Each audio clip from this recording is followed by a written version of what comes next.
Hello दोस्तों, कैसे हैं आप लोग। उम्मीद करते हैं अच्छे होंगे। दोस्तों, इस वीडियो में language English and Hindi practice set paper देखने वाले हैं। यह वीडियो बिहार शिक्षक भर्ती 2024 के लिए अति महत्वपूर्ण रहने वाला है, तो आप लोग लास्ट तक जरूर बने रहिएगा। तो चलिए देखते हैं क्वेश्चन नंबर फर्स्ट से। क्वेश्चन नंबर फर्स्ट है कि choose appropriate words from the option that can be substitute the line. कहता वन हु इज जो है indifferent to joy, pain, pleasure और ग्रीफ। तो देखिए इसका जो राइट आंसर होने वाला है ये हो जाएगा आपको सी ऑप्शन। क्या होगा? स्टोइक, यानी होता है कि सुख दुख में समान रहने वाला। ठीक है, तो इसका राइट आंसर क्या होगा? C option, stoic. देखिए टॉलरेंट मतलब होता है सहिष्णु और पेसिव मतलब होता है शांत। नेक्स्ट क्वेश्चन देखिए। क्वेश्चन नंबर सेकंड है कि how many days in February of a leap year. तो देखिए इसका जो राइट आंसर हो जाएगा ये होगा बी ऑप्शन।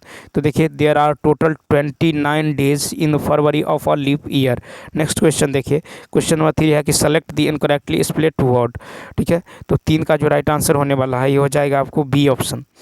ठीक है, यानी CORTEOUS। तो देखिए इसकी जो स्पेलिंग जो है स्पेलिंग ये गलत है। सही स्पेलिंग क्या होगा? तो ये होगा COURTEOUS। ठीक है, इसका मतलब होता है विनम्र। क्या होता है? विनम्र। ठीक है, तो राइट स्पेलिंग होगा COURTEOUS। ठीक है, विनम्र। उसके बाद देखिए फ्री, GDT, FRIGIDITY, इसका मतलब होता है ठंडापन। और मैंडेटरी, MANDATORY, मैंडेटरी मतलब होता है आवश्यक। एमनीसिया, AMNESIA, एमनीसिया मतलब होता है स्मृति भ्रम। क्वेश्चन नंबर 4 है।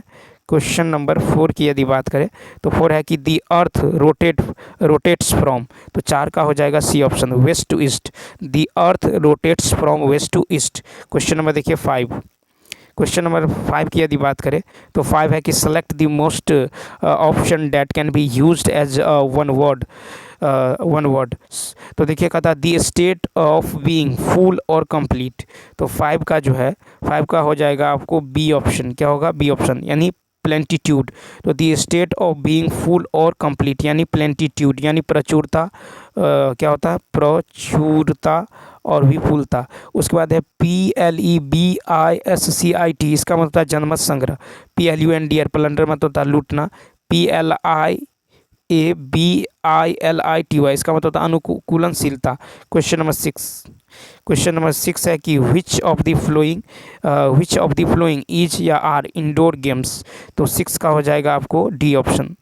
तो देखिए all of the aboves are indoor games, ludo, carrom, chess. Next question. Question number 7 है। क्वेश्चन नंबर 7 है कि select the most appropriate meaning of the given idiom. कहता ऑन क्लाउड 9। क्या है? On cloud 9। इडियम का अर्थ होता है अत्यधिक प्रसन्न होना, यानी वेरी हैप्पी। ए ऑप्शन क्या होगा? Very happy. क्वेश्चन नंबर देखिए 8। क्वेश्चन नंबर 8 की यदि बात करें, क्वेश्चन नंबर 8 है कि select the option that can be used as one word substitute for the given group of words. तो क्वेश्चन नंबर 8 है, सॉरी, क्वेश्चन नंबर 8 है कि woman who the head of the family. तो देखिए woman who is the head of the family, इसका जो right answer होगा ये होगा सी ऑप्शन। क्या होगा? MATRIARCH, यानी देखिए इसका मतलब होता है कुल माता। क्या होता है? कुल माता। ठीक है, कुल माता। फिर देखिए PARTRIARCH, इसका मतलब होता है परिवार का पुरुष मुखिया। ठीक है, मोनोगैमी मतलब होता है एक विवाह की प्रथा, और पॉलीगैमी मतलब बहु विवाह प्रथा। Question number 9। क्वेश्चन नंबर 9 देखिए यहाँ से हिंदी शुरू होता है। कहता है कि जिन शब्दों के रूप, लिंग, वचन, काल, पुरुष आदि का कोई प्रभाव नहीं पड़ता वे कहलाते हैं। तो 9 का हो जाएगा बी ऑप्शन, अव्ययी। तो देखिए जिन शब्दों के रूप, लिंग, वचन, काल, पुरुष आदि का कोई प्रभाव नहीं पड़ता वे अव्ययी कहलाता है। ठीक है, क्या कहलाता है? अव्ययी कहलाता है। अव्ययी 4 प्रकार के होते हैं, क्रिया विशेषण अव्यय, संबंध बोधक अव्यय, समुच्चय बोधक अव्यय, विषमयादि बोधक अव्यय। 10 है। निम्नलिखित में से देशज शब्द जो है पहचानिए। तो बी ऑप्शन, ठोकर।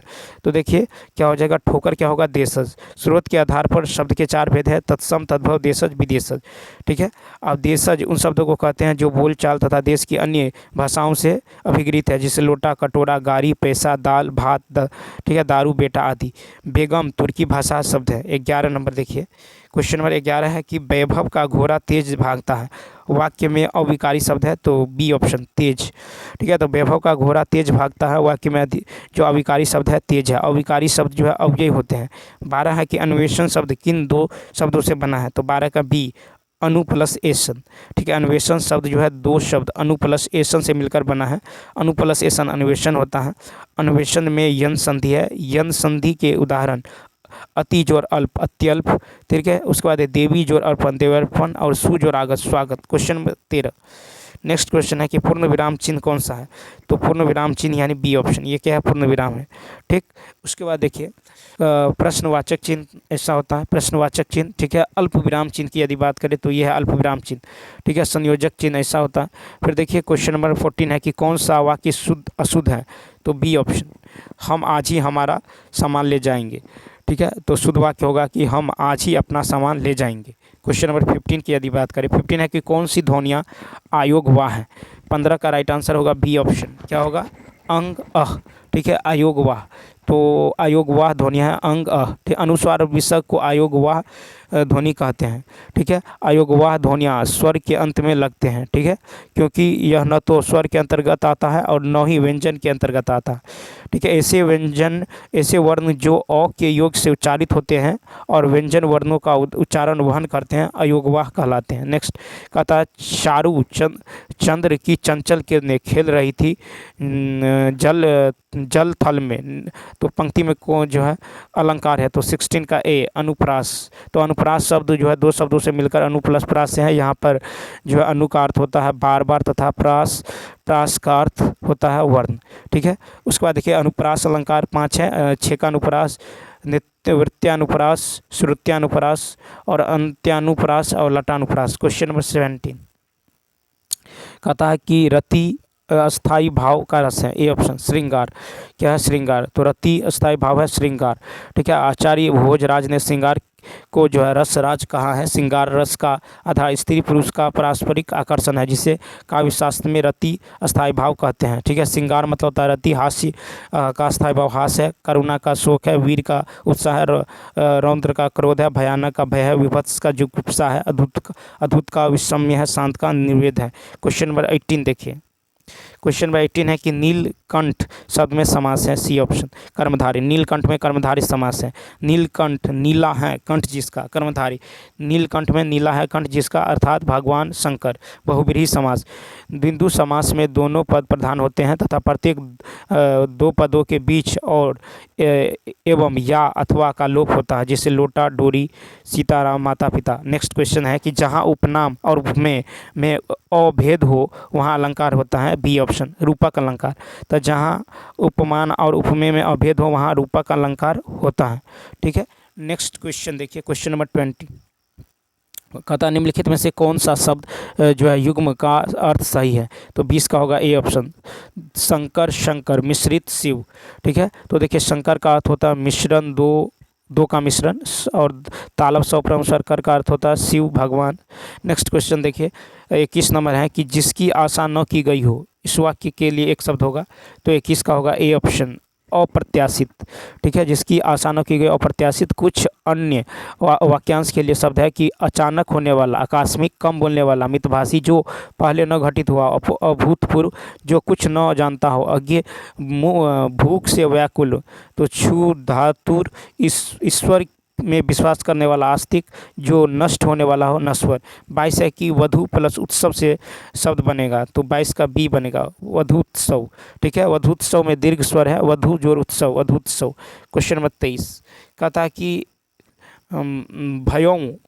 भयौ न भुवन भरत सम भाई, पंक्ति में छंद है, तो ए ऑप्शन चौपाई। ठीक है, क्या है, चौपाई है। ठीक है, तो चौपाई यह जो है साम मात्रिक छंद है, जिसमें 4 चरण होते हैं। इसके प्रत्येक चरण में 16 भाषाएं होती हैं।